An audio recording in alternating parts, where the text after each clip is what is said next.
예수님이 이 땅에 오시기 약 70년 전에 로마에 속한 폼페이라고 하는 섬이 있었습니다. 이 폼페이는 굉장히 잘 사는 그런 도시였고 별장 지대였습니다.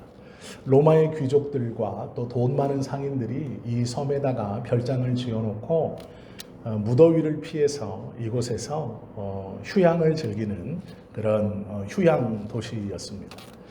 도로는 대리석으로 깔려 있었고 집집마다 목욕탕을 꾸며놓고 사는 그러한 돈이 많은 그러한 섬이었습니다. 어느 날 이 폼페이가 하루아침에 지도상에서 지워지는 일이 발생합니다. 폼페이 가운데 있었던 베스비우스 산, 이 산에서 화산 폭발이 있었습니다. 그런데 화산 폭발이 있기 전에 그 산에서 먼저 유독가스가 그 산을 타고 아래로 쭉 깔리면서 폼페이 도시에 있는 모든 사람들이 이 3m에서 4m로 쌓여 있는 유독가스로 인해서 자기도 모르게 숨을 거두게 됩니다.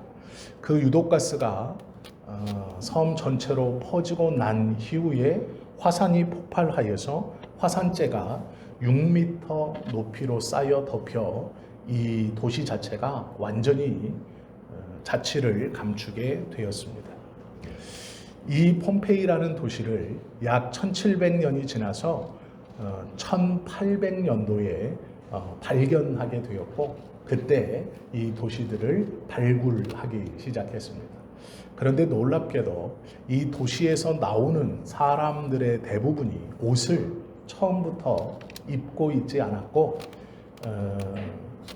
설명드리기 민망한 여러 가지 자세들을 가지고 그대로 죽어 있는 것들을 보게 되었습니다. 그래서 고고학자들은 이 도시가 단순히 로마의 휴양 도시가 아니라 매춘과 이 성적으로 문란한 도시였다라고 발표하기 시작했고 그곳에서 나오는 사진들을 아마 보신 적이 있을 것입니다. 중세의 사람들은요, 이 폼페이를 가리켜서 문란한 도시를 하나님께서 멸망시켰다 이렇게 말하는 소문이 또 기록이 있었다고도 합니다. 폼페이는 AD 70년경에 있었던 로마의 도시였고요. 그것보다 약 4,000년 전에 비슷한 일이 성경에 기록되어 있습니다. 그것이 바로 오늘 우리가 읽었던 소돔성의 사건입니다. 아브라함이 살던 시대에 이 소돔성이 화려하고 부요한 도시였습니다. 그러나 어느 날 하나님의 심판을 받아 하루아침에 멸망하게 되었죠.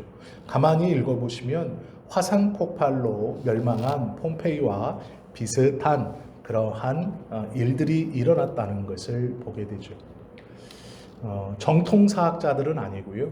이 기독교 사학자들 중에 지금 이스라엘에 있는 사해 바다가 이때에 이 소돔성의 화산 폭발의 영향으로 멸망하면서 아래로 꺼져 그것이 호수가 되었고 지금 사해 바다가 되었다고 주장하는 기독교 사학자들도 있습니다.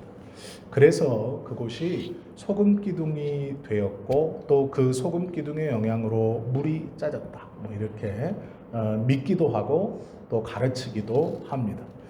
역사적으로 얼마나 그것이 뒷받침을 받고 있는가는 모르겠지만 그렇게 지금도 가르치고 그래서 이 사해바다의 자리가 소돔성에 위치하고 일치한다라고 주장하는 기독교 학자들도 있습니다. 그것을 떠나서 오늘 우리가 이 본문을 읽으면서 함께 하나님께서 이 세상 가운데 살아가는 우리들에게 육체적인 것이 아니고 신앙적으로 어떠한 삶을 원하시는가를 좀 함께 보려고 합니다. 소돔성은 여러 가지로 타락한 도시였습니다. 이 소돔성은 아브라함의 기도에서 알 수 있는 것처럼 의인 10명이 없었습니다. 그래서 멸망할 수밖에 없었습니다. 이 소돔성과 함께 나오는 의인이라는 단어는 참 재미있는 단어입니다. 우리가 생각하는 의인은 올곧은 사람, 정의로운 사람, 죄가 없는 사람, 흠이 없는 사람. 특별히 하나님 앞에서 의인이라고 부를 만한 사람은 죄가 없는 사람이어야 합니다.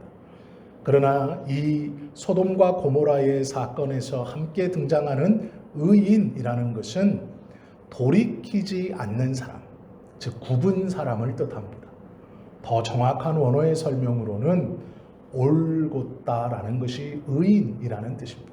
올곧다라는 뜻이 무엇이냐면 그가 좌로나 우로나 치우치건 때로는 죄악에 머물러 있건 또 그 죄를 범하건에 상관없이 하나님께서 신호를 보내시면 그 신호를 보낸 곳으로 항상 얼굴을 돌리고 머리를 돌리고 시야를 돌리는 사람을 올곧다라고 표현합니다.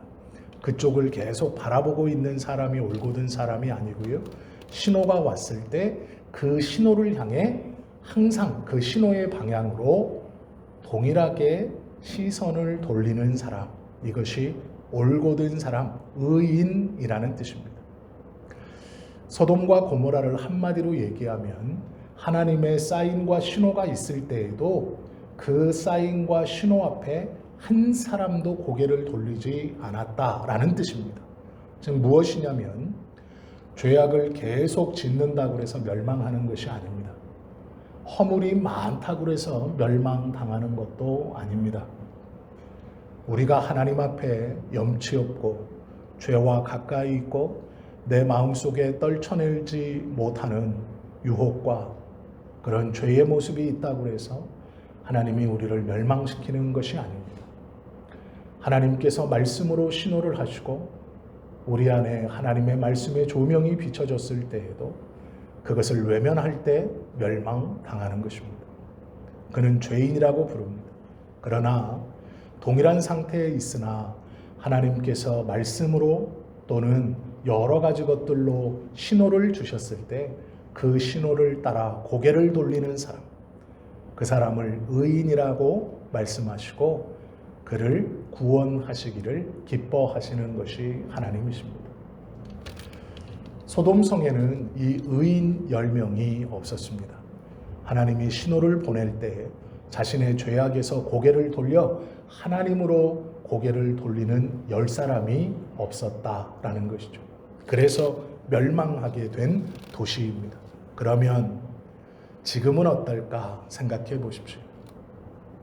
하나님을 믿는다는 사람들이 하나님의 말씀이 선언되어지고 하나님께서 여러 가지 은혜들로 신호를 주실 때 자신의 죄악과 하던 일에서 돌이켜 하나님의 말씀과 그 신호, 그 은혜 안으로 과감히 고개를 돌리는 사람이 있는가?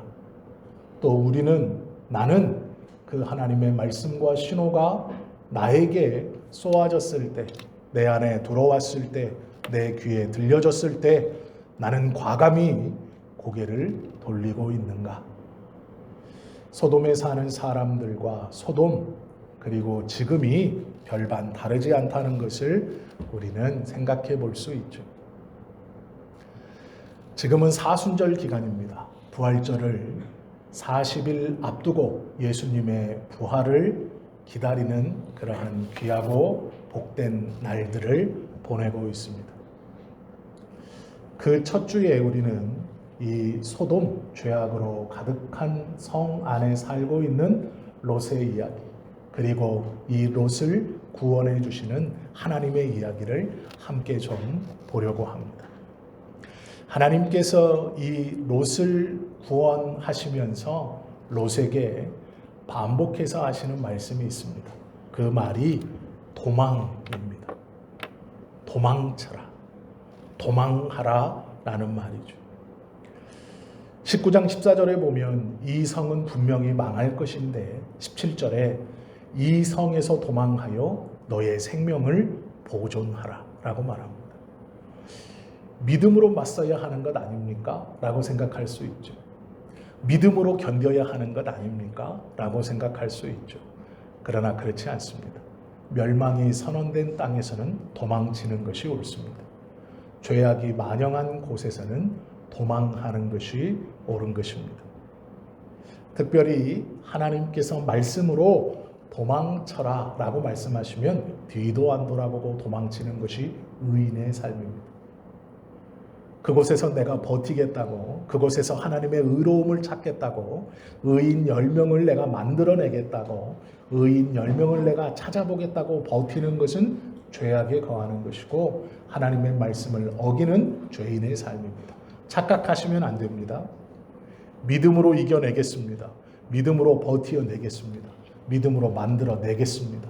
아니요, 그것은 하나님의 말씀이 떨어지기 전까지입니다.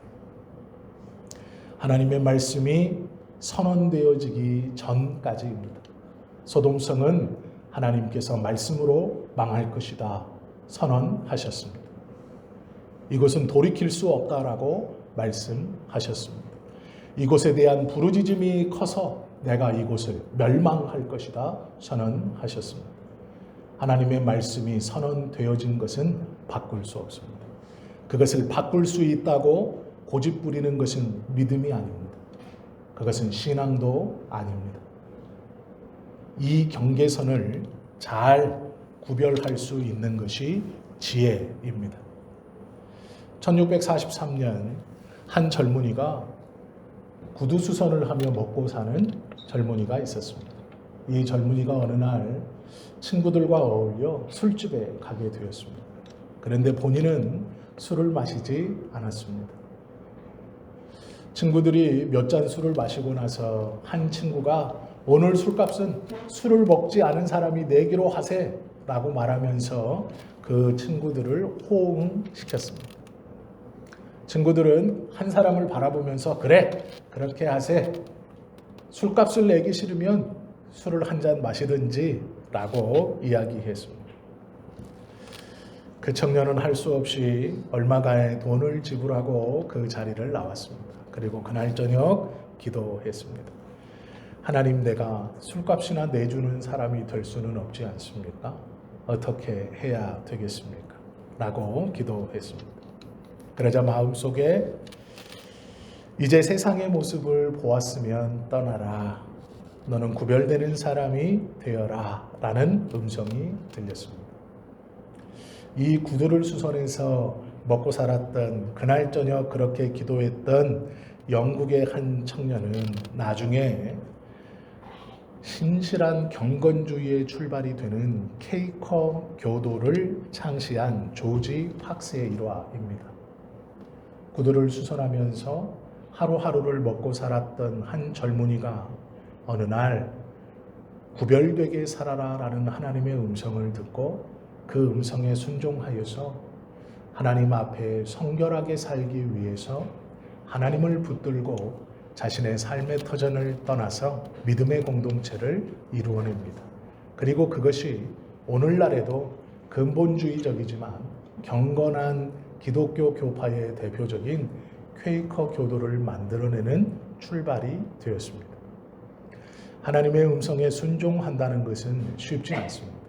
소돔성을 떠나는 것은 결코 쉬운 일이 아닙니다. 그러나 이 천사들은 롯에게 분명히 말합니다. 도망쳐라. 그러면 도망치는 것이 옳은 일입니다. 도망하는 것이 순종하는 길입니다. 하나님께서 우리에게 악한 것에서 떠나라 명령하시고 말씀하실 때가 있습니다. 버티지 마십시오.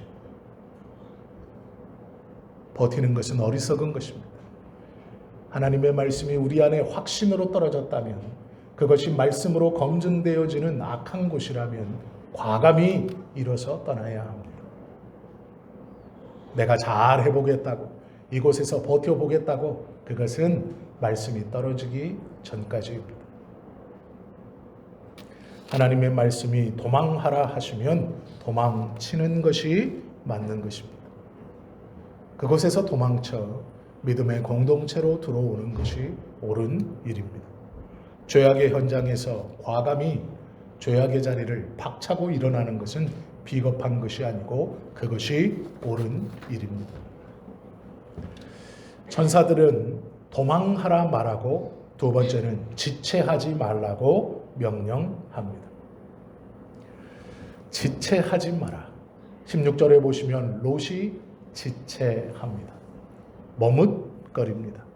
그러나 롯이 지체하매라고 말하죠.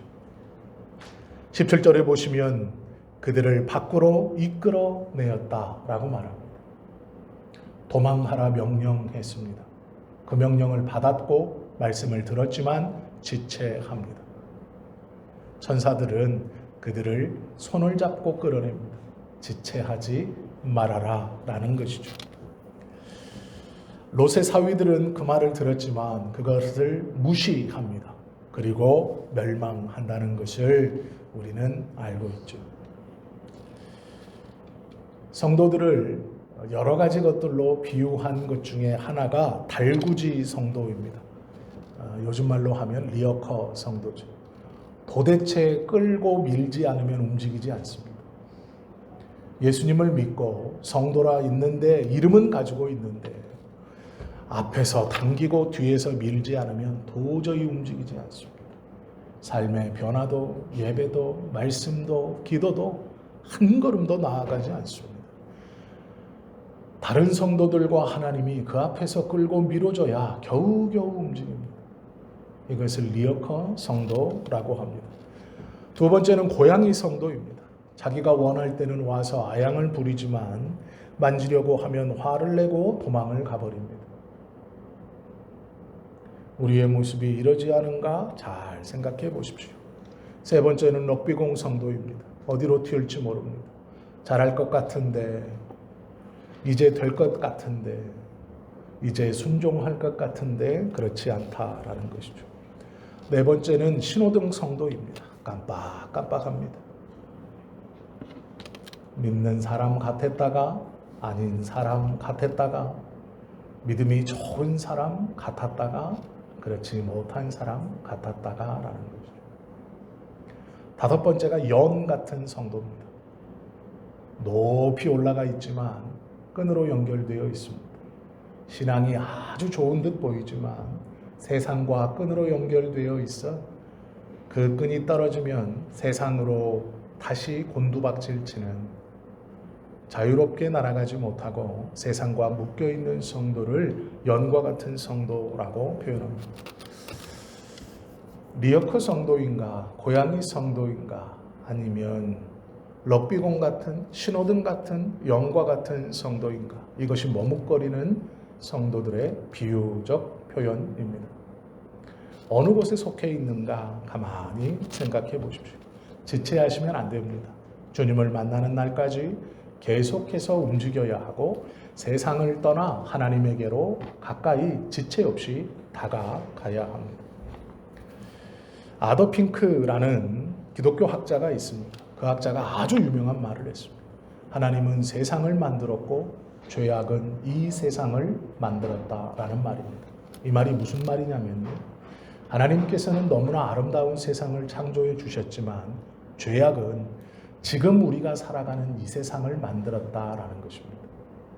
하나님께서 아름답게 창조해 놓으신 세상에 우리를 살아가려고 놓아주셨지만 죄악이 들어와 지금 우리가 살고 있는 아픔도 고통도 힘겨움도 어려움도 있는 이 세상을 만들어 놓았다라는 것이죠.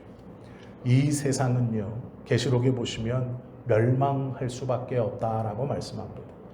우리를 유혹하고 우리에게 좋은 것을 줄 것처럼 말하지만 절대로 그럴 수 없다라고 성경은 말씀합니다. 세상 속에 들어가 다 산속으로 들어가 살자 이런 말씀 아닙니다. 이것은 우리가 사는 이 세상을 떠나자라는 말이 아니고 이 세상에 미련을 두지 말고 살자라는 것입니다. 영적인 것들을 알지 못하면 육적인 것에 주목하게 되어 있고 눈에 보이는 것들만을 신뢰하고 믿게 되어 있습니다. 믿음은 보이지 않는 것을 신뢰하고 믿는 것이라고 성경은 말씀합니다. 보이지 않는 것은 오로지 들음으로 인해서만 알 수 있고 깨달을 수 있습니다. 보이지 않는 것이기에 그 보이지 않는 것들은 오로지 들으면서 알아가고 익혀가고 배워갈 수밖에 없습니다.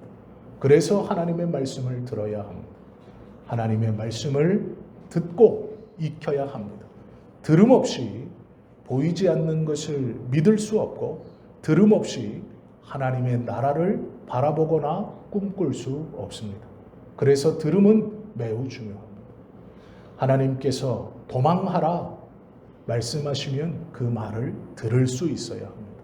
그래야 보이는 것을 과감히 포기하고 보이지 않는 것을 붙들고 도망할 수 있고 지체 없이 떠날 수 있습니다. 세 번째는 뒤돌아보지 말라 명령하십니다. 도망하라 말씀하시고 지체 없이 가라 말씀하시고 돌아보지 마라 말씀하십니다. 17절 보시면 이렇게 기록되어 있습니다. 그 사람들이 그들을 밖으로 이끌어낸 후에 이르되 도망하여 생명을 보존하라. 돌아보거나 들에 머물지 말고 산으로 도망하여 멸망함을 면하라. 도망하라라는 말을 계속하고 있고 돌아보거나 지체하지 말라 명령하고 있습니다. 왜 돌아봅니까? 궁금한 것도 있지만 미련 때문입니다. 정말로 망하는가? 정말로 불이 떨어져 이 찬란하고 화려한 도시가 망하는가? 연민의 정 때문이죠. 과거에 우리가 예수 그리스도를 보기 전에, 만나기 전에, 은혜를 받기 전에 누렸던 것, 좋아했던 것, 미련 없이 돌아보지 말고 그곳에서 도망가 지체 없이 하나님의 말씀이 잘 들리는 곳으로, 하나님께서 명령하신 곳으로 옮겨가야 할 것인데 몇 발짝 떼다가 다시 뒤돌아보고 몇 발짝 믿음의 길을 걷다가 그 자리에 서서 머뭇머뭇거리고, 그것은 하나님의 말씀을 들은 자의 태도가 아닙니다. 성 어거스틴이 변화받기 전에는 술 취하고 방탕한 사람이었습니다. 집에 돈을 가져다가 흥청망청 쓰는 그런 반항아였습니다. 어머니 모니카는 이런 어거스틴을 위해서 15년 동안 하나님 앞에 기도했습니다. 하나님, 하나밖에 없는 아들을 변화시켜 주십시오. 어거스틴은 그 기도가 들릴 때마다 보란듯이 집에 있는 귀하고 값진 물건들을 훔쳐내어서 팔아 그것을 가지고 거리로 나가 흥청망청 술과 여인들을 취하며 살아왔습니다. 그 시간이 15년입니다. 그러다가 건강이 좋지 않았습니다. 어느 날은 자리에서 일어나지 못했습니다. 친구들과 만나기로 했지만 몸이 말을 듣지 않았습니다. 그때 어머님이 머리맡에 놓아두었던 성경책을 보았고 자기도 모르게 웬일인지는 모르겠지만 성경을 펴서 로마서 13장 11절부터 14절을 읽기 시작했습니다.